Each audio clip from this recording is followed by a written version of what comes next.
Hi ನಮಸ್ತೆ ಎಲ್ಲರಿಗೂ S media ಚಾನಲಿನ ಮತ್ತೊಂದು ವಿಡಿಯೋಗೆ ಸ್ವಾಗತ. ಸ್ನೇಹಿತರೆ, ಇವತ್ತಿನ ಒಂದು ವಿಡಿಯೋದಲ್ಲಿ ನಾಳೆ ಪುಷ್ಯ ಹುಣ್ಣಿಮೆ ಅಥವಾ ಭೋಗಿ ಹುಣ್ಣಿಮೆ, ಯಾವಾಗ ಈ ದಿನ ಯಾವ ದೇವರನ್ನ ಪೂಜಿಸಬೇಕು, ಏನು ಫಲ ದೊರೆಯಲಿದೆ ಅನ್ನೋದನ್ನು ಕೂಡ ತಿಳಿಸ್ಕೊಡ್ತೀನಿ. ಇದರ ಜೊತೆಗೆ 5 ರಾಶಿಯವರು ಏನೆಲ್ಲ ಮಾಡಬೇಕು ಅನ್ನೋದನ್ನು ಕೂಡ ತಿಳಿಸ್ಕೊಡ್ತೀನಿ. ಇದನ್ನೆಲ್ಲ ತಿಳ್ಕೋಬೇಕು ಅಂದ್ರೆ ಏನ್ ಮಾಡ್ಬೇಕು, ವಿಡಿಯೋನ ಸ್ಕಿಪ್ ಮಾಡಬಾರ್ದು, ಅಂದ್ರೆ ವಿಡಿಯೋನ ಕಟ್ ಮಾಡಿ ನೋಡಬಾರ್ದು. ಬಿಗಿನಿಂದ ಎಂಡ್ ತನಕ ವಿಡಿಯೋನ ವಾಚ್ ಮಾಡಬೇಕು. ವಿಡಿಯೋದಲ್ಲಿ ಒಳ್ಳೆ ಮಾಹಿತಿ ಸಿಕ್ಕಿದ್ದಲ್ಲಿ ತಪ್ಪದೆ ವಿಡಿಯೋಗೊಂದು ಲೈಕ್ ಮಾಡಿ. ಈ ವಿಡಿಯೋ ಯೂಸ್ಫುಲ್ ಅನಿಸಿದ್ದಲ್ಲಿ ಹೆಚ್ಚು ಫ್ಯಾಮಿಲಿಗೆ, ಫ್ರೆಂಡ್ಸ್ಗೆ ಈ ವಿಡಿಯೋನ ಶೇರ್ ಮಾಡಬೇಕು. ಶೇರ್ ಮಾಡೋದ್ರಿಂದ ನಿಮ್ಮ ಕಡೆಯಿಂದ ಹೊಸ ಅಪ್ಡೇಟ್ಗಳನ್ನ ಅವರು ಕೂಡ ತಿಳ್ಕೊತಾ ಹೋಗ್ತಾರೆ. ಹೊಸದಾಗಿ ವಿಸಿಟ್ ಮಾಡಿ ಏನಾದ್ರು ವಿಡಿಯೋ ನೋಡ್ತಿದ್ರೆ ದಯವಿಟ್ಟು ಸಬ್ಸ್ಕ್ರೈಬ್ ಆಗಿ. ಯಾರೆಲ್ಲ ಸಬ್ಸ್ಕ್ರೈಬ್ ಆಗಿ ದಿನನಿತ್ಯ ವಿಡಿಯೋ ವಾಚ್ ಮಾಡ್ತಾ ಇದ್ದೀರಾ ಅವ್ರಿಗೆ ಥ್ಯಾಂಕ್ ಯು ಸೋ ಮಚ್ ಅಂತ ಹೇಳ್ತಾ ವಿಡಿಯೋದ ಕಡೆ ಗಮನ ಕೊಟ್ಬಿಡೋಣ. ಸ್ನೇಹಿತರೆ, ಅಮಾವಾಸ್ಯೆ ಅಥವಾ ಹುಣ್ಣಿಮೆ ದಿನ ಮಕ್ಕಳು ಬಿದ್ದು ಬಿಟ್ರೆ ಸರಿಯಾಗಿ ಊಟ ತಿನ್ನಲ್ಲ, ಜ್ವರ ಬರೋದು, ಈ ರೀತಿ ಎಲ್ಲ ಆಗುತ್ತೆ. ಇದಕ್ಕೆಲ್ಲ ಏನ್ ಮಾಡ್ಬೇಕು, ಯಾವ ದೇವರನ್ನ ಪ್ರಾರ್ಥನೆ ಮಾಡ್ಬೇಕು, ಟೋಟಲ್ ಇನ್ಫಾರ್ಮೇಶನ್ ಇದೇ ವಿಡಿಯೋದಲ್ಲಿ ತಿಳಿಸ್ಕೊಡ್ತೀನಿ. ಇದರ ಜೊತೆಗೆ ಹುಣ್ಣಿಮೆ ದಿನ ಏನೆಲ್ಲ ಮಾಡಬಾರ್ದು, ಏನೆಲ್ಲ ಮಾಡಿದ್ರೆ ನಿಮ್ಮ ಅದೃಷ್ಟ ಚೇಂಜ್ ಆಗಲಿದೆ ಅನ್ನೋದನ್ನು ಕೂಡ ತಿಳಿಸ್ಕೊಡ್ತೀನಿ. ಇದನ್ನೆಲ್ಲ ತಿಳ್ಕೊಂಡ್ರೆ ನಿಮ್ಗೆ ಭಾರಿ ಅದೃಷ್ಟ ಅಂತಾನೆ ಹೇಳ್ಬೋದು. ಓಕೆ, ವಿಡಿಯೋದ ಕಡೆ ಗಮನ ಕೊಟ್ಬಿಡೋಣ. ಸ್ನೇಹಿತರೆ, ಜನವರಿ 13ರಂದು ಪುಷ್ಯ ಮಾಸದ ಹುಣ್ಣಿಮೆ ಇದೆ. ಇದೇ ದಿನ ಆಂಧ್ರ ಹಾಗೂ ತೆಲಂಗಾಣದಲ್ಲಿ ಭೋಗಿ ಹಬ್ಬವನ್ನು ಆಚರಿಸಲಾಗುತ್ತದೆ. ಸ್ನೇಹಿತರೆ, ಈ ಶುಭ ದಿನ ಶಿವ ಪಾರ್ವತಿ ವಿಷ್ಣು ಲಕ್ಷ್ಮಿ ಪೂಜೆ ಮಾಡಿದ್ದಲ್ಲಿ ಭಕ್ತರಿಗೆ ವಿವಿಧ ಫಲ ದೊರೆಯಲಿದೆ. ಹಾಗಿದ್ರೆ ಏನೆಲ್ಲ ಅದೃಷ್ಟವನ್ನ ನೋಡಲಿದ್ದಾರೆ ರಾಶಿಯವರನ್ನು ಕೂಡ ತಿಳಿಸ್ಕೊಡ್ತೀನಿ. ಇದರ ಜೊತೆಗೆ 12 ರಾಶಿಯವರ ಬಗ್ಗೆ ನಾನು ಇದೇ ವಿಡಿಯೋದಲ್ಲಿ ತಿಳಿಸ್ಕೊಡಕ್ಕಾಗಲ್ಲ. ಇದೇ ವಿಡಿಯೋದಲ್ಲಿ 5 ರಾಶಿಯವರ ಬಗ್ಗೆ ತಿಳಿಸ್ಕೊಡ್ತೀನಿ. ಇನ್ನು ಮುಂದಿನ ರಾಶಿಯವರ ಬಗ್ಗೆ ಸಂಜೆ ವಿಡಿಯೋದಲ್ಲಿ ನಿಮಗೆ ಬರ್ತಾ ಹೋಗುತ್ತೆ. ಸ್ನೇಹಿತರೆ, ಪುಷ್ಯ ಮಾಸದ ಹುಣ್ಣಿಮೆಯನ್ನು ಉತ್ತರ ಭಾರತದಲ್ಲಿ ಪೌಷ್ ಹುಣ್ಣಿಮೆ ಎಂದು ಕರೆಯಲಾಗುತ್ತದೆ. ಸ್ನೇಹಿತರೆ, 2025 ಜನವರಿ 13ರಂದು ಪೌಷ್ ಹುಣ್ಣಿಮೆಯನ್ನು ಆಚರಿಸಲಾಗುತ್ತದೆ. ದಕ್ಷಿಣ ಭಾರತದಲ್ಲಿ ಈ ದಿನ ವಿಶೇಷವಾಗಿ ಬನಶಂಕರಿ ಪೂಜೆ ಮಾಡುತ್ತಾರೆ. ಆದ್ದರಿಂದ ಇದನ್ನು ಬನದ ಹುಣ್ಣಿಮೆ ಎಂದು ಕರೆಯುತ್ತಾರೆ. ಸ್ನೇಹಿತರೆ, ಈ ದಿನ ಆಂಧ್ರ ಪ್ರದೇಶ ಹಾಗೂ ತೆಲಂಗಾಣದಲ್ಲಿ ಭೋಗಿ ಹಬ್ಬ ಕೂಡ ಆಚರಿಸಲಾಗುತ್ತದೆ. ಅದರಿಂದ ಶಿವ ಪಾರ್ವತಿ ಲಕ್ಷ್ಮಿ ವಿಷ್ಣುವನ್ನು ಆರಾಧಿಸುವ ದಿನ ಅಂತಾನೆ ಹೇಳ್ಬೋದು. ಪುಷ್ಯ ಹುಣ್ಣಿಮೆಯಂದು ಬಹಳಷ್ಟು ಕಡೆ ಶಿವ ಪಾರ್ವತಿಯರನ್ನು ಪೂಜಿಸಲಾಗುತ್ತದೆ. ಶಿವಲಿಂಗಕ್ಕೆ ಅಭಿಷೇಕ ಪೂಜೆ, ಬಿಲ್ಪತ್ರೆ ಪೂಜೆ ಮಾಡುವುದರಿಂದ ಕಷ್ಟಗಳು ಪರಿಹಾರವಾಗುತ್ತದೆ, ದೀರ್ಘ ಯಶಸ್ಸು ದೊರೆಯುತ್ತದೆ ಎಂಬ ನಂಬಿಕೆ ಕೂಡ ತುಂಬಾನೇ ಇದೆ ಅಂತಾನೆ ಹೇಳ್ಬೋದು. ಇದೇ ದಿನ ಮಹುಕುಂಭವು ಆರಂಭವಾಗುತ್ತದೆ. ಸ್ನೇಹಿತರೆ, ಇದರ ಅಂಗವಾಗಿ ಹುಣ್ಣಿಮೆಯಂದು ವಿಷ್ಣು ಮತ್ತು ಮಹಾಲಕ್ಷ್ಮಿಯ ಪೂಜೆ ಸಲ್ಲಿಸುತ್ತಾರೆ. ವಿಷ್ಣು ಮತ್ತು ಲಕ್ಷ್ಮಿಯನ್ನು ಹಣಕಾಸಿನ ವಿಚಾರವಾಗಿ ಮಾತ್ರವಲ್ಲ, ಅವಿವಾಹಿತರು ವಿವಾಹ ಭಾಗ್ಯ ನೀಡಲೆಂದು ಪ್ರಾರ್ಥಿಸಿ ಪೂಜಿಸುತ್ತಾರೆ. ಸ್ನೇಹಿತರೆ, ಕುಟುಂಬದಲ್ಲಿ ಮನಸ್ತಾಪ ದೂರವಾಗಿ ಸೌಹಾರ್ದಯುತ ವಾತಾವರಣ ಉಂಟಾಗುತ್ತದೆ. ಅಲ್ಲದೆ ಸಂತೋಷ ಮತ್ತು ಸಮೃದ್ಧಿ ಹೆಚ್ಚಾಗುತ್ತದೆ. ಜೊತೆಗೆ ದೀರ್ಘಕಾಲದಿಂದ ಇದ್ದ ಆರ್ಥಿಕ ಬಿಕ್ಕಟ್ಟು ದೂರವಾಗುತ್ತದೆ. ನಿಯಮಾನುಸಾರ ಪೂಜೆ ಮಾಡಿದ್ದಲ್ಲಿ ನಿರೀಕ್ಷಿತ ಯಶಸ್ಸು ದೊರೆಯುತ್ತದೆ. ಇಷ್ಟೆಲ್ಲ ನಂಬಿಕೆ ಇಟ್ಟು ಪೂಜೆ ಮಾಡುವುದರಿಂದ ಇನ್ನು ಮುಂದಿನ ದಿನಗಳಲ್ಲಿ ಹಣಕಾಸು ಪ್ರಾಬ್ಲಮ್ ಆಗಲಿ, ನಿಮ್ಮ ಆರೋಗ್ಯದ ಪ್ರಾಬ್ಲಮ್ ಆಗಲಿ, ಮನಸ್ಸಿಗೆ ಏನಾದರೂ ನೆಮ್ಮದಿ ಇಲ್ಲ ಅಂತಂದರೆ ಇದೆಲ್ಲ ನಿವಾರಣೆಯಾಗಿ ಮುಂದಿನ ದಿನಗಳು ನಿಮಗೆ ಅದೃಷ್ಟ, ಸಂತೋಷ, ನೆಮ್ಮದಿ, ಹಣಕಾಸಿನ ಪ್ರಾಬ್ಲಮ್ ಎಲ್ಲ ನಿವಾರಣೆಯಾಗುತ್ತದೆ ಅಂದ್ಬಿಟ್ಟು ಇಷ್ಟೆಲ್ಲ ಪೂಜೆ ಮಾಡ್ತಾರೆ. ಪಂಚಾಂಗದ ಪ್ರಕಾರ ಹುಣ್ಣಿಮೆ ಬೆಳಗಿನ ಜಾವ ಆರಂಭವಾಗುತ್ತದೆ. ದಿನಾಪೂರ್ತಿ ಹುಣ್ಣಿಮೆ ಇರುತ್ತದೆ. ಹಣಕಾಸಿನ ಸಮಸ್ಯೆ ಎದುರಿಸುತ್ತಿರುವವರು ಶ್ರೀ ಲಕ್ಷ್ಮಿ ಸಮೇತ ವಿಷ್ಣುವನ್ನು ಪೂಜಿಸಬೇಕು. ಅಕ್ಕಿಯಿಂದ ತಯಾರಿಸಿದ ಪಾಯಸ ಹಾಗೂ ಇನ್ನಿತರ ಅಡಿಗೆಯ ದೇವರಿಗೆ ನೈವೇದ್ಯವಾಗಿ ಅರ್ಪಿಸಬೇಕು.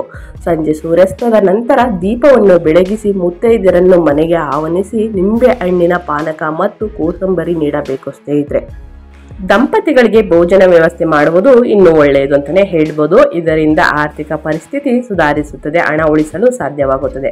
ಸ್ನೇಹಿತರೆ, ಇದನ್ನೇ ಮಾಡಬೇಕು ಅಂತ ಏನಿಲ್ಲ. ನೀವು ಕರೆದು ಮಹಿಳೆಯರನ್ನ ಅಂದರೆ ಮುತ್ತೈದೆ ಹೆಂಗಸರನ್ನ ಕರೆದು ನೀವು ಅರಿಶಿನ ಕುಂಕುಮ ಕೊಟ್ಟರು ತುಂಬಾನೇ ಒಳ್ಳೆಯದು. ಶಿವನಿಗೆ ಪಂಚಾಮೃತ ಅಭಿಷೇಕ ಮಾಡಿದರೆ ಶುಭ ಫಲ. ಕುಟುಂಬದಲ್ಲಿ ಉತ್ತಮ ಅನ್ಯೋನ್ಯತೆ ಇರದೆ ಹೋದಲ್ಲಿ ಶಿವ ಪಾರ್ವತಿಯನ್ನು ಪೂಜಿಸಬೇಕು. ಪಂಚಾಮೃತ ಅಭಿಷೇಕ ಮಾಡಬೇಕು. ಶಾಲನ್ಯವನ್ನು ನೈವೇದ್ಯವಾಗಿ ಅರ್ಪಿಸಬೇಕು. ಇದರಿಂದಾಗಿ ಕುಟುಂಬದಲ್ಲಿ ಮನಸ್ತಾಪ ದೂರವಾಗಿ ಶಾಂತಿ, ನೆಮ್ಮದಿ ನೆಲೆಸುತ್ತದೆ. ಮಾನಸಿಕ ಒತ್ತಡ ದೂರವಾಗುತ್ತದೆ. ಕುಟುಂಬದ ಹಿರಿಯರ ಬಹಳ ದಿನಗಳಿಂದ ಅನಾರೋಗ್ಯದ ಬಾಧಿಸುತ್ತಿದ್ದಲ್ಲಿ ತುಳಸಿ ಗಿಡದಲ್ಲಿ ಶ್ರೀಕೃಷ್ಣನ ವಿಗ್ರಹವನ್ನು ಇರಿಸಿ ಪೂಜಿಸಬೇಕು. ಸೂರ್ಯೋದಯದಿಂದ ಸೂರ್ಯಾಸ್ತವಾಗುವ ಒಳಗೆ ಈ ಪೂಜೆಯನ್ನು ಸಲ್ಲಿಸಬೇಕು. ತುಳಸಿ ಗಿಡಕ್ಕೆ ಮತ್ತು ಶ್ರೀಕೃಷ್ಣನಿಗೆ ಹಸಿ ಹಾಲನ್ನು ಅರ್ಪಿಸಬೇಕು. ರೋಗಿಗಳಿಗೆ ಅಥವಾ ಅವಶ್ಯಕತೆ ಇದ್ದವರಿಗೆ ಅನ್ನದಾನ ಮಾಡುವುದರಿಂದ ಆರೋಗ್ಯದಲ್ಲಿ ಚೇತರಿಕೆ ಉಂಟಾಗುತ್ತದೆ ಸ್ನೇಹಿತರೆ. ಮಕ್ಕಳು ಸರಿಯಾಗಿ ಊಟ ಮಾಡದಿದ್ದಲ್ಲಿ ಬೆಣ್ಣೆ ಕೃಷ್ಣನಿಗೆ ಪೂಜೆ ಸಲ್ಲಿಸಬೇಕು. ಮನೆಯ ಸಮೀಪವಿರುವ ವಿಷ್ಣುವಿನ ದೇವಾಲಯಕ್ಕೆ ಹೋಗಿ ಈ ಬೆಣ್ಣೆ ನೀಡಬೇಕು. ಸಮಾನ ವಯಸ್ಕ ಮಕ್ಕಳು ಅವರು ಇಷ್ಟಪಡುವ ತಿಂಡಿ ತಿನಿಸು ನೀಡಬೇಕು. ಇದರಿಂದ ಮಕ್ಕಳಿಲ್ಲದ ಆಹಾರ ಸೇವನೆಯ ತೊಂದರೆಯು ದೂರವಾಗುತ್ತದೆ. ವಿದ್ಯಾಭ್ಯಾಸದಲ್ಲಿ ಹಿಂದೆ ಉಳಿದಿರುವವರು ಪಂಚಮುಖಿ ಗಣಪತಿ ಮತ್ತು ಬಾಲಕೃಷ್ಣನ ಪೂಜೆ ಮಾಡಿದ್ದಲ್ಲಿ ವಿದ್ಯಾಭ್ಯಾಸದಲ್ಲಿ ಉನ್ನತಿ ಉಂಟಾಗುತ್ತದೆ. ಇದೇ ದಿನ 5 ವಿದ್ಯಾರ್ಥಿಗಳಿಗೆ ಪುಸ್ತಕ ಮತ್ತು ಲೇಖನಿ ನೀಡುವುದು ಒಳ್ಳೆಯದು ಸ್ನೇಹಿತರೆ. ಜೊತೆಗೆ ಶ್ರೀಕೃಷ್ಣ ಸಹಸ್ರನಾಮ ಪಾರಾಯಣದಿಂದ ಸಕಲ ಸೌಭಾಗ್ಯವು ಲಭಿಸುತ್ತದೆ. ಪಠಿಸಲು ಸಾಧ್ಯವಿಲ್ಲವಾದಲ್ಲಿ ವಿಷ್ಣು ಸಹಸ್ರನಾಮ ಕೇಳುವುದು ಒಳ್ಳೆಯದು ಅಂತಲೇ ಹೇಳ್ಬೋದು. ಸೊ ಹಾಗಾಗಿ ನಾಳೆ ಭೋಗಿ ಹುಣ್ಣಿಮೆ ಇರುವುದರಿಂದ ಇಷ್ಟೆಲ್ಲ ಮಾಡಬಹುದು ಅನುಕೂಲ ಇರೋರು. ಅನುಕೂಲ ಇಲ್ಲದವರು ದಯವಿಟ್ಟು ಪೂಜೆ ಮಾಡಿ ಮನೆಯಲ್ಲಿ ಪೂಜೆ ಆದ ನಂತರ ಮುತ್ತೈದರನ್ನ ಕರೆದು 5 ಮುತ್ತೈದರ ಹೆಂಗಸಿಗೆ ಅರಿಶಿಣ ಕುಂಕುಮವನ್ನ ಕೊಡುವುದು ಉತ್ತಮ ಅಂತಾನೆ ಹೇಳ್ಬೋದು ಸ್ನೇಹಿತರೆ. ಇದರ ಜೊತೆಗೆ 5 ರಾಶಿಯವರಿಗೆ ಏನೆಲ್ಲ ಲಾಭ ದೊರಕಲಿದೆ ಅನ್ನೋದನ್ನ ತಿಳಿಸ್ಕೊಟ್ಬಿಡ್ತೀನಿ. ಇವಾಗ ಎಲ್ಲೂ ಕೂಡ ವಿಡಿಯೋನ ಸ್ಕಿಪ್ ಮಾಡಬಾರ್ದು, ಅಂದ್ರೆ ಕಟ್ ಮಾಡಿ ನೋಡಬಾರ್ದು. ಮೊದಲನೇದಾಗಿ ವೃಷಭ ರಾಶಿಗೆ ಸೇರಿದ ಜನರಿಗೆ ನಾಳೆ ಭೋಗಿ ಹುಣ್ಣಿಮೆ ದಿನ ಬಹಳ ವಿಶೇಷವಾದ ದಿನವಾಗಿರಬಹುದು. ಈ ರಾಶಿಗೆ ಸೇರಿದ ಜನರು ನಾಳೆ ಸೂರ್ಯ ದೇವರ ಕೃಪೆಯಿಂದಾಗಿ ಜೀವನದಲ್ಲಿ ಹೊಸ ಶಕ್ತಿಯನ್ನು ಹೊಂದುವರು ಮತ್ತು ನಿಮ್ಮ ಆರೋಗ್ಯ ಉತ್ತಮವಾಗಿರಲಿದೆ. ಮನೆಯ ಅಪೂರ್ಣ ಕೆಲಸಗಳನ್ನು ಪೂರ್ಣಗೊಳಿಸಿರಿ ಮತ್ತು ಮನೆಯ ಅಲಂಕಾರಗಳನ್ನು ಶುರು ಮಾಡುವಿರಿ. ನೀವು ಆಸ್ತಿ ಅಥವಾ ಮನೆಯನ್ನು ಖರೀದಿಸಬೇಕೆಂದರೆ ನಾಳೆ ನಿಮಗೆ ಯಶಸ್ಸು ದೊರಕಲಿದೆ. ಜೊತೆಗೆ ನೀವು ಸಂಪತ್ತಿನ ಮಾಲೀಕರಾಗುವಿರಿ. ಇದರಿಂದ ನೀವು ಸಂತೋಷವನ್ನು ಹೊಂದುವಿರಿ. ವ್ಯಾಪಾರವನ್ನು ಮಾಡುವ ಜನರಿಗೆ ನಾಳೆ ಉತ್ತಮ ಲಾಭ ದೊರಕಬಹುದು ಮತ್ತು ನೀವು ಹೊಸ ವ್ಯಾಪಾರದಿಂದ ಹೆಚ್ಚಿನ ಪ್ರಗತಿ ಹಾಗೂ ಲಾಭ ಪಡೆಯುವಿರಿ. ನಿಮ್ಮ ಸಂಗಾತಿಯೊಂದಿಗೆ ಯಾವುದಾದರೂ ವಿಷಯಕ್ಕೆ ಮನಸ್ತಾಪವಿದ್ದರೆ ನಾಳೆ ಮಾತುಕತೆಯ ಮೂಲಕ ಅವುಗಳನ್ನು ಪರಿಹರಿಸಲು ಪ್ರಯತ್ನಿಸುವಿರಿ. ಸ್ನೇಹಿತರೆ, 2025 ವರ್ಷದ ಮೊದಲ ಹುಣ್ಣಿಮೆಯ ದಿನ ನೀವು ಪೊರಕೆಗಳನ್ನು ಖರೀದಿಸಿ ಮತ್ತು ಮರುದಿನ ಬ್ರಾಹ್ಮಿ ಮುಹೂರ್ತದಲ್ಲಿ ಹತ್ತಿರದ ದೇವಾಲಯಗಳಲ್ಲಿ ಇರಿಸಬೇಕಾಗುತ್ತದೆ. ಈ ರೀತಿ ಮಾಡುವುದರಿಂದ ನಿಮ್ಮ ಕಷ್ಟಗಳು ದೂರ ಹೋಗಿ ಮುಂದಿನ ದಿನಗಳಲ್ಲಿ ಅದೃಷ್ಟವನ್ನ ನೋಡಲಿದ್ದೀರಾ ಅಂತ ಹೇಳ್ತಾ ಮುಂದಿನ ರಾಶಿ ಬಂದು ಸಿಂಹ ರಾಶಿಯವರಿಗೆ. ಸಿಂಹ ರಾಶಿಗೆ ಸೇರಿದ ಜನರಿಗೆ ನಾಳೆ ಶುಭವಾಗಿರಲಿದೆ. ಸಿಂಹ ರಾಶಿಗೆ ಸೇರಿದ ಜನರು ನಾಳೆ ಸೂರ್ಯದೇವನ ಕೃಪೆಯಿಂದಾಗಿ ಗೌರವ ಖ್ಯಾತಿಯಲ್ಲಿ ಹೆಚ್ಚಳವನ್ನು ಪಡೆಯುವುದರೊಂದಿಗೆ ಧಾರ್ಮಿಕ ಕಾರ್ಯಗಳಲ್ಲಿ ನಿಮ್ಮ ಆಸಕ್ತಿ ಹೆಚ್ಚಾಗಲಿದೆ. ನಿಮ್ಮ ಕೆಲವು ಕೆಲಸಗಳು ಬಹಳ ಸಮಯದಿಂದ ಅಪೂರ್ಣಗೊಂಡಿದ್ದರೆ ನಾಳೆ ಅದು ಪೂರ್ಣಗೊಳ್ಳಬಹುದು. ನೀವು ನಾಳೆ ಹೊಸ ಕೆಲಸವನ್ನು ಪ್ರಾರಂಭಿಸಬೇಕೆಂದರೆ ಅದೃಷ್ಟದ ಸಂಪೂರ್ಣ ಬೆಂಬಲವನ್ನು ಪಡೆಯುತ್ತೀರಿ. ನಾಳೆ ಸ್ನೇಹಿತರೆ, ನಿಮಗೆ ವ್ಯಾಪಾರವನ್ನು ಮಾಡುವ ಜನರು ಹೆಚ್ಚು ಕಾರ್ಯನಿರತರಾಗಿರುತ್ತೀರಿ ಮತ್ತು ನಿಮ್ಮ ವ್ಯಾಪಾರದಲ್ಲಿ ಪ್ರಗತಿ ದೊರಕುವುದು. ಮಕ್ಕಳ ಆರೋಗ್ಯಕ್ಕೆ ಸಂಬಂಧಿಸಿದಂತೆ ನೀವು ಚಿಂತೆಗೆ ಒಳಗಾಗಿದ್ದರೆ ನಾಳೆ ಅವರ ಆರೋಗ್ಯ ಸುಧಾರಿಸಲಿದೆ ಮತ್ತು ಮಕ್ಕಳ ಭವಿಷ್ಯಕ್ಕೆ ಸಂಬಂಧಿಸಿದಂತೆ ನೀವು ಸಂಗಾತಿಯೊಂದಿಗೆ ಸೇರಿ ನೀವು ಉತ್ತಮ ಜಾಗದಲ್ಲಿ ಹೂಡಿಕೆ ಮಾಡುವ ಅವಕಾಶ ದೊರಕಬಹುದು. 2025 ವರ್ಷದ ಮೊದಲ ಹುಣ್ಣಿಮೆ ಭೋಗಿ ಹುಣ್ಣಿಮೆ ಆಗಿರುವುದರಿಂದ ಹಣಕ್ಕೆ ಸಂಬಂಧಿಸಿದ ಸಮಸ್ಯೆಗಳು ದೂರ ಮಾಡಲು ನೀರಿನಲ್ಲಿ ಬೆಲ್ಲ ಮತ್ತು ತುಪ್ಪವನ್ನು ಅರ್ಪಿಸಿ ಮತ್ತು ಸೂರ್ಯ ಚಾಲಿಸವನ್ನು ಪಠಿಸಬೇಕು ಸ್ನೇಹಿತರೆ.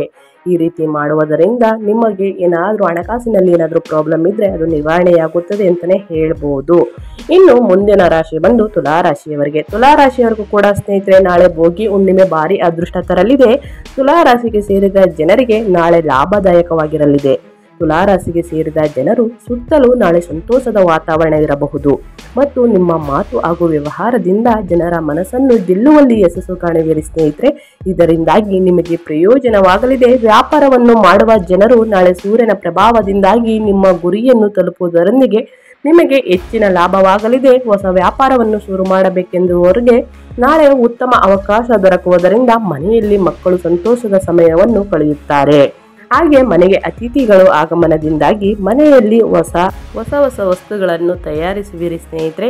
ನಿಮ್ಮ ಕಳೆದು ಹೋದ ಹಣವನ್ನು ನಾಳೆ ನೀವು ವಾಪಸ್ಸು ಪಡೆಯುವ ಸಂಭವವಿದೆ. ಸಂಜೆ ಮನೆಗೆ ಬಂದಾಗ ಚಿಕ್ಕ ಮಕ್ಕಳೊಂದಿಗೆ ಉತ್ತಮ ಸಮಯವನ್ನು ಕಳೆಯುತ್ತೀರಿ. ನಿಮ್ಮ ಮಕ್ಕಳಿಗೆ ಏನಾದ್ರೂ ಆರೋಗ್ಯದಲ್ಲಿ ಪ್ರಾಬ್ಲಮ್ ಇದ್ದರೆ ದಯವಿಟ್ಟು ದೇವಸ್ಥಾನಕ್ಕೆ ಬೆಣ್ಣೆಯನ್ನು ಅರ್ಪಿಸ್ಬೋದು ಸ್ನೇಹಿತರೆ. ಮೊದಲೇ ತಿಳಿಸಿರುವ ಹಾಗೆ ಏನೆಲ್ಲ ಮಾಡಬೇಕು ಅನ್ನೋದನ್ನು ಕೂಡ ತಿಳಿಸ್ಕೊಟ್ಟಿದ್ದೀನಿ. 2025 ವರ್ಷದ ಮೊದಲ ಹುಣ್ಣಿಮೆ ಸ್ನೇಹಿತರೆ ಭೋಗಿ ಹುಣ್ಣಿಮೆ. ನೀವು ಬಿಳಿ ಹಾಲು ಇರಿಸಿ ಮತ್ತು ಮರುದಿನ ಅಕೇಶಿಯ ಮರದ ಬೇರಿಗೆ ಅರ್ಪಿಸಬೇಕಾಗುತ್ತದೆ. ಈ ರೀತಿ ಮಾಡಿದ್ರೂ ಕೂಡ ಮಕ್ಕಳಿಗೆ ಆರೋಗ್ಯ ಪ್ರಾಬ್ಲಮ್ ಬರೋದಿಲ್ಲ. ಯಾರು ಮಕ್ಕಳು ಊಟ ಮಾಡಲ್ಲ ಅಂತಾರ ಅವರು ಚೆನ್ನಾಗಿ ಊಟ ತಿಂತಾರೆ ಅಂತಲೇ ಹೇಳ್ಬೋದು. ಆರೋಗ್ಯ ಸಮಸ್ಯೆ ನಿವಾರಣೆಯಾಗುತ್ತದೆ. ಇನ್ನು ಮುಂದಿನ ರಾಶಿ ಬಂದು ಧನು ರಾಶಿಯವರಿಗೆ. ಧನು ರಾಶಿಯವರಿಗೂ ಕೂಡ ಸ್ನೇಹಿತರೆ ಭೋಗಿ ಹುಣ್ಣಿಮೆಯ ದಿನ ಧನು ರಾಶಿಗೆ ಸೇರಿದ ಜನರಿಗೆ ಶುಭ ಮತ್ತು ಲಾಭದಾಯಕವಾಗಿರುವುದು. ಧನು ರಾಶಿಗೆ ಸೇರಿದ ಜನರು ನಾಳೆ ಧಾರ್ಮಿಕ ಕಾರ್ಯಕ್ರಮಗಳಲ್ಲಿ ಹೆಚ್ಚಾಗಿ ಭಾಗವಹಿಸುವವರು. ಜೊತೆಗೆ ದಾನ ಪುಣ್ಯ ಕೆಲಸಗಳಿಂದ ನಿಮಗೆ ಪ್ರಸಿದ್ಧಿ ಹೆಚ್ಚಾಗಲಿದೆ. ಪಾಲುದಾರಿಕೆಯಲ್ಲಿ ವ್ಯಾಪಾರವನ್ನು ಮಾಡುವವರಿಗೆ ನಾಳೆ ಉತ್ತಮ ಲಾಭ ದೊರಕುವುದು ಮತ್ತು ನೀವು ವ್ಯಾಪಾರವನ್ನು ವಿಸ್ತರಿಸುವ ಅವಕಾಶ ದೊರೆಯುತ್ತದೆ. ಸ್ನೇಹಿತರೆ, ನಾಳೆ ಭೋಗಿ ಹುಣ್ಣಿಮೆ. ನೀವು ನಿಮ್ಮ ಸ್ನೇಹಿತರೊಂದಿಗೆ ಹೊರಗೆ ಸುತ್ತಾಡಲು ಉತ್ತಮ ಅವಕಾಶ ದೊರಕಬಹುದು ಸ್ನೇಹಿತರೆ.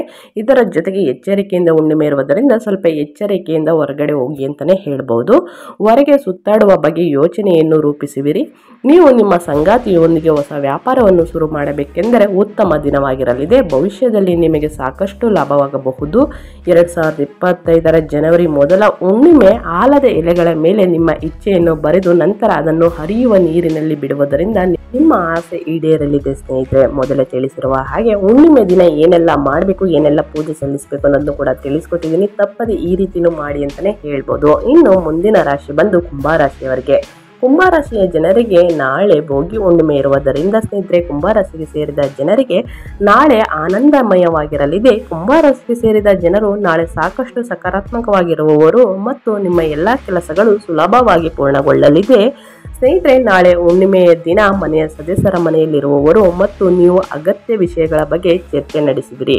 ವ್ಯಾಪಾರವನ್ನು ಮಾಡುವ ಜನರಿಗೆ ನಾಳೆ ಅತ್ಯುತ್ತಮವಾದ ಲಾಭ ದೊರಕುವ ಅವಕಾಶ ಕೂಡ ಇರಬಹುದು ಅಂತಲೇ ಹೇಳ್ಬೋದು. ಮತ್ತು ಮುಂದಿನ ದಿನಗಳ ಬಗ್ಗೆ ನೀವು ಯೋಚನೆಯನ್ನು ರೂಪಿಸುವಿರಿ. ನಾಳೆ ನೀವು ನಿಮ್ಮ ಕಷ್ಟಗಳನ್ನು ಪೂರೈಸುವಲ್ಲಿ ಯಶಸ್ವಿಯಾಗುವಿರಿ ಮತ್ತು ನಿಮ್ಮ ಸಂಗಾತಿಗಾಗಿ ನೀವು ಉಡುಗೊರೆಯನ್ನು ಖರೀದಿಸುವಲ್ಲಿ ಸಂಜೆ ನೀವು ನಿಮ್ಮ ಅಕ್ಕಪಕ್ಕದ ಮನೆಯವರೊಂದಿಗೆ ಮತ್ತು ಸ್ನೇಹಿತರೊಂದಿಗೆ ಉತ್ತಮ ಸಮಯವನ್ನು ಕಳೆಯುವ ಅವಕಾಶ ದೊರಕಬಹುದು ಸ್ನೇಹಿತರೆ.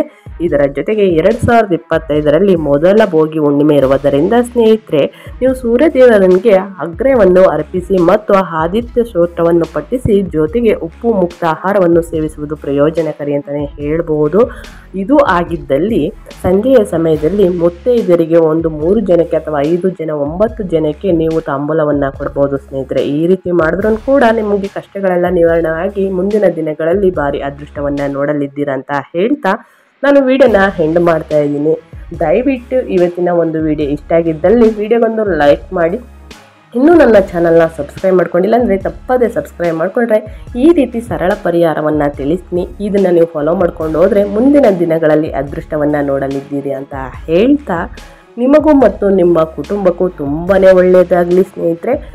ಇನ್ನು ಮುಂದಿನ ರಾಶಿಯವರ ಬಗ್ಗೆ ಸಂಜೆ ವಿಡಿಯೋದಲ್ಲಿ ತಿಳಿಸ್ಕೊಡ್ತೀನಿ ಅಂತ ಹೇಳ್ತಾ ಮತ್ತೊಂದು ವಿಡಿಯೋ ಜೊತೆ ಮತ್ತೊಂದು ಹೊಸ ಅಪ್ಡೇಟ್ ತೊಗೊಂಡು ಬಂದು ತಿಳಿಸ್ಕೊಡ್ತೀನಿ. Thank you for watching.